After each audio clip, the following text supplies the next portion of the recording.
ទទួលយកតែអារម្មណ៍ល្អបានហើយជាធម្មតាអារម្មណ៍ល្អគឺជាសកម្មភាពកម្រិតរំញ័រដ៏ខ្ពស់មួយពាក្យថាល្អនិងពាក្យវិជ្ជមានគឺត្រូវបានប្រើជំនួសគ្នាទៅវិញទៅមកដើម្បីពិពណ៌នាអំពីអ្វីម្យ៉ាងដែលគួរឲ្យប្រាថ្នាចង់បាន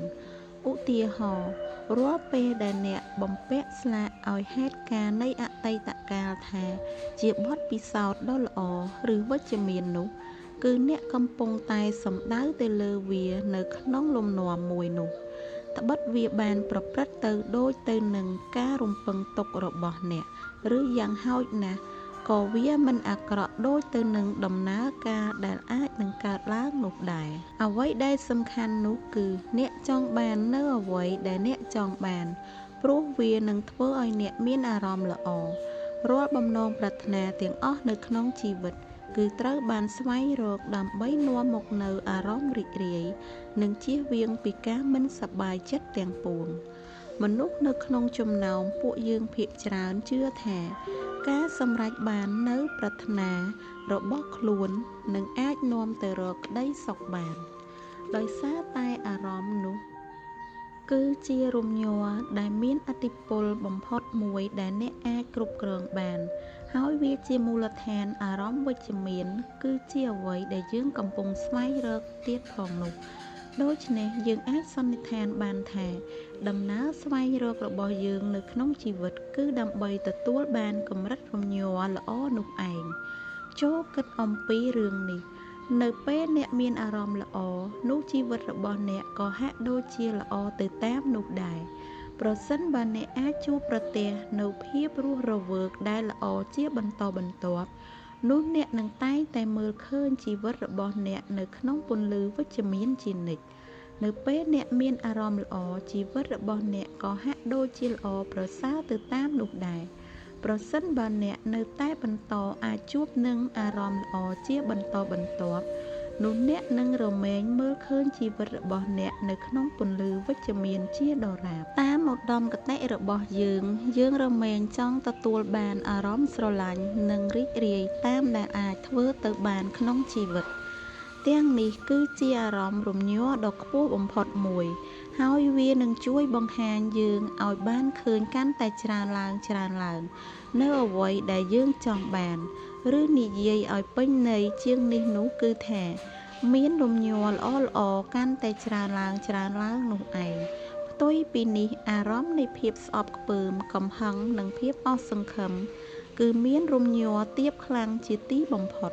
ពួកវានឹងស្រូបទាញនៅអ្វីដែលយើងមិនចង់បានកាន់តែច្រើនឡើងយ៉ាងពិតប្រាកដយោងទៅតាមច្បាប់ស្រូបទាញដើម្បីទទួលបានអារម្មណ៍ល្អយើងត្រូវតែបង្ហាញអំពីអារម្មណ៍ល្អជាមុនសិនក្នុងនាមជាអ្នកបញ្ជូននិងជាអ្នកទទួលប្រេកង់រំញ័រនោះគឺតែងតែទាញយកនៅអ្វីជារបស់របរទាំងឡាយដែលមានរំញ័រនៅក្នុងកម្រិតប្រេកង់ដែលស្រដៀងទៅនឹងយើងដែរនេះមានន័យថាអារម្មណ៍ដែលយើងបោះចូលទៅក្នុងចក្រវាឡនឹងត្រឡប់មករកយើងវិញតាមរយៈរំញ័រមួយដែលសមស្របគ្នានឹងយើងនេះឯងដូច្នេះប្រសិនបើអ្នកបញ្ជូនអារម្មណ៍រីករាយចេញទៅអ្នកនឹងត្រូវបានផ្ដល់ឲ្យមកវិញនៅអ្វីជាច្រើនដើម្បីធ្វើឲ្យអ្នកមានអារម្មណ៍រីករាយការយល់ខុសគ្នាជាទូទៅបានយល់ឃើញថាអ្នកនឹងមានអារម្មណ៍ល្អតែនៅពេលណាអ្នកដែលមានអ្វីដែលចង់បានតែប៉ុណ្ណោះក៏ប៉ុន្តែការពិតនោះគឺថាអ្នកអាចមានអារម្មណ៍ល្អនៅក្នុងពេលឥឡូវនេះតែម្ដងក៏ថាបានអារម្មណ៍ដែលយើងបញ្ជូនចេញទៅនឹងត្រូវត្រឡប់មករកយើងវិញនៅក្នុងកម្រិតមូលដ្ឋានមួយ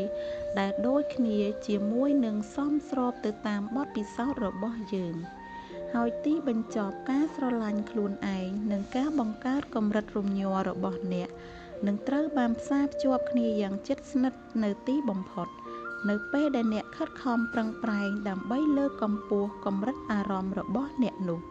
អ្នកនឹងបង្ហាញមកកាន់ខ្លួនឯងនៅសេចក្តីស្រឡាញ់និងការយកចិត្តទុកដាក់ដែលអ្នកស័ក្តិសមនឹងទទួលបានកាន់តែច្រើន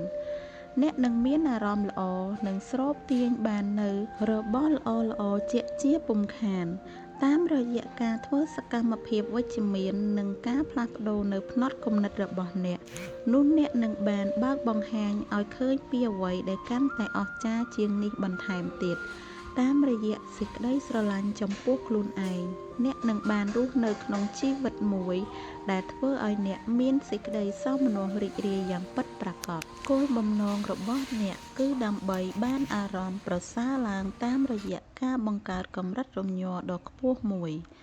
មានទម្លាប់នៃការរស់នៅជាច្រើនដែលនឹងអាចជួយឲ្យអ្នកធ្វើនៅរឿងទាំងនោះបាននឹងទាញអ្នកឲ្យខិតចូលកាន់តែជិតស្ថានភាពមួយដែលពោរពេញទៅដោយសេចក្តីស្រឡាញ់និងភាពរីករាយបានអ្នកអាចផ្លាស់ប្ដូរស្ថានភាពអារម្មណ៍របស់អ្នកតាមរយៈសកម្មភាពគ្រប់ប្រភេទដើម្បីជួយលើកកម្ពស់ដល់រំញ័ររបស់អ្នកដែលសកម្មភាពមួយចំនួននឹងមានប្រសិទ្ធភាពក្នុងរយៈពេលយូរអង្វែងស្របពេលដែលសកម្មភាពផ្សេងទៀតអាចនឹងធ្វើឲ្យអ្នកមានអារម្មណ៍ល្អត្រឹមនៅក្នុងរយៈពេលបច្ចុប្បន្ននេះតែប៉ុណ្ណោះឧទាហរណ៍ប្រសិនបើអ្នកមានអារម្មណ៍មិនល្អព្រោះដោយសារតែអ្នកមានជម្លោះជាមួយនឹងមិត្តភក្តិណាម្នាក់នោះអ្នកប្រហែលជាអាចនឹងផ្លាស់ប្ដូរស្ថានភាពអារម្មណ៍របស់អ្នកបានដោយការធ្វើអ្វីម្យ៉ាងសប្បាយៗជាមួយនឹងមិត្តភក្តិដទៃទៀតជំនួសបាន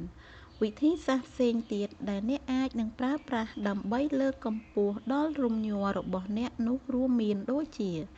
ការប៉ះពាល់ដោយផ្ទាល់ជាមួយនឹងមនុស្សជាទីស្រឡាញ់របស់អ្នកការសើចការស្ដាប់ចម្រៀងលើកទឹកចិត្តការចែករំលែកក្តីសប្បុរសការគេងលក់ស្កប់ស្កល់ការធ្វើចលនាផ្នែករាងកាយឬសកម្មភាពផ្សេងទៀតដែលអ្នកចូលចិត្តជាដើម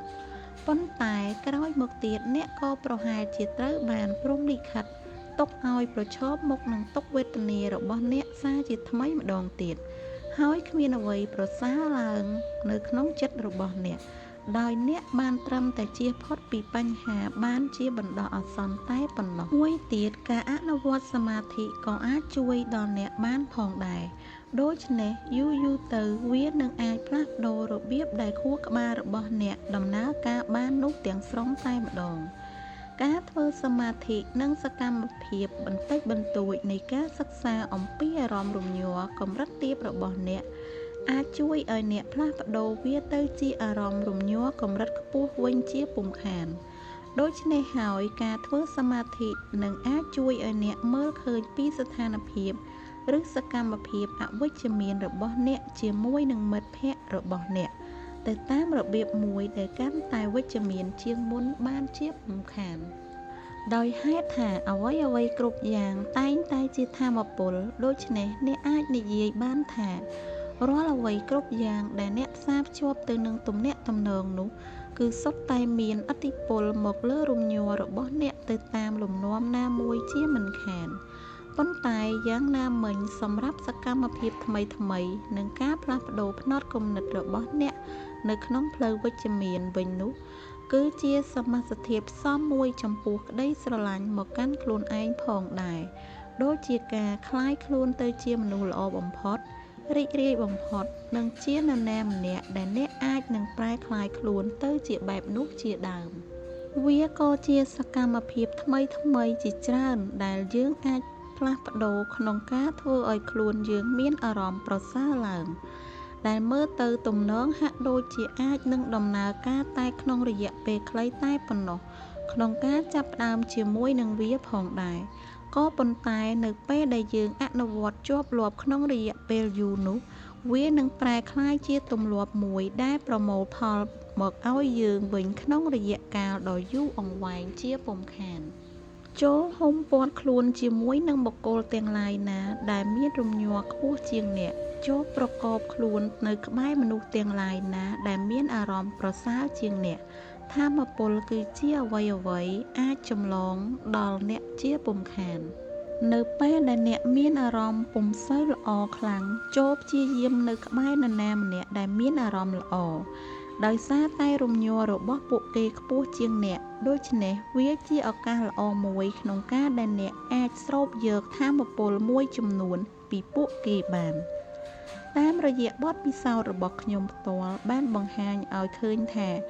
វាគឺជាសក្តានុពលដ៏អស្ចារ្យមួយសម្រាប់មនុស្សយើងតើអ្នកធ្លាប់បានជួបនរណាម្នាក់ជាលើកដំបូងនិងទទួលអារម្មណ៍ថា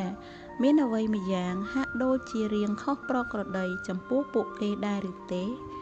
បើទោះបីជាអ្នកមិនដែលប៉ះពាល់វាដោយដៃរបស់អ្នកផ្ទាល់ក៏ពិតមែនក៏ប៉ុន្តែអ្នកនៅមានអារម្មណ៍មិនល្អអញ្ចឹងសោះហើយវាជាធម្មតាអ្នកនឹងរកឃើញនាពេលក្រោយមកថាវាមានហេតុផលដ៏សមរម្យមួយចំពោះអារម្មណ៍មួយនេះថាមពលមិនដែលកុហកយើងឡើយអ្នកក៏ប្រហែលជាធ្លាប់បានជួបនឹងករណីផ្ទុយពីនេះផងដែរនោះគឺជាមនុស្សដ៏ជាក់លាក់មួយ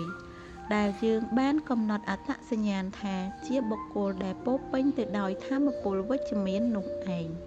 ពួកគេហាក់ដូចរមែងជាធ្វើឲ្យមនុស្សដែលស្ថិតនៅជុំវិញខ្លួនពួកគេទទួលបានអារម្មណ៍ល្អៗពីពួកគេជារឿយៗខ្ញុំធ្លាប់បានផ្លាស់ប្ដូរសកម្មភាពអារម្មណ៍របស់ខ្ញុំជាច្រើនដងរួចមកហើយ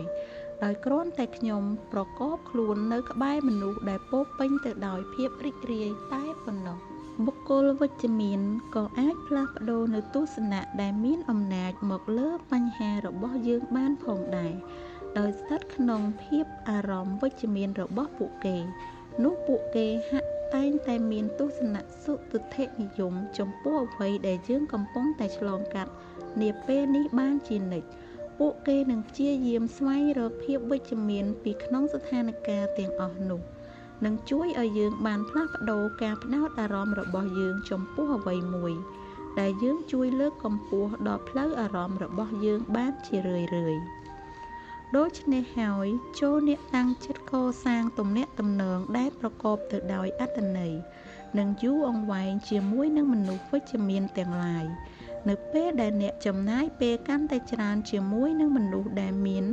បន្ថែមដោយគុណតម្លៃដល់ជីវិតរបស់អ្នកនិងលើកកម្ពស់ដល់ស្ថានភាពផ្លូវអារម្មណ៍របស់អ្នកនោះអ្នកនឹងចាប់ផ្ដើមទទួលយកលំនាំនៃការគិតបែបជំរុញលើកទឹកចិត្តរបស់ពួកគេនិងឆ្លុះបញ្ចាំងពីប្រព័ន្ធរំញ័ររបស់ពួកគេឲ្យត្រឡប់ទៅពួកគេវិញបានជាក់ជាពុំខានច្បាប់នៃកម្លាំងរំញ័រណែនាំថាយើងនឹងស្រូបទាញមនុស្សទាំងឡាយណាដែលមានរំញ័រនៅលើកម្រិតប្រេកង់មួយដូចទៅនឹងយើងដែរ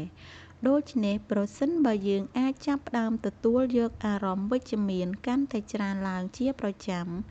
ដែលជាផលតបស្នងពីអ្នកដទៃនោះយើងនឹងអាចស្រូបទាញមនុស្សវិជ្ជមានបានកាន់តែច្រើនចូលមកក្នុងជីវិតរបស់យើង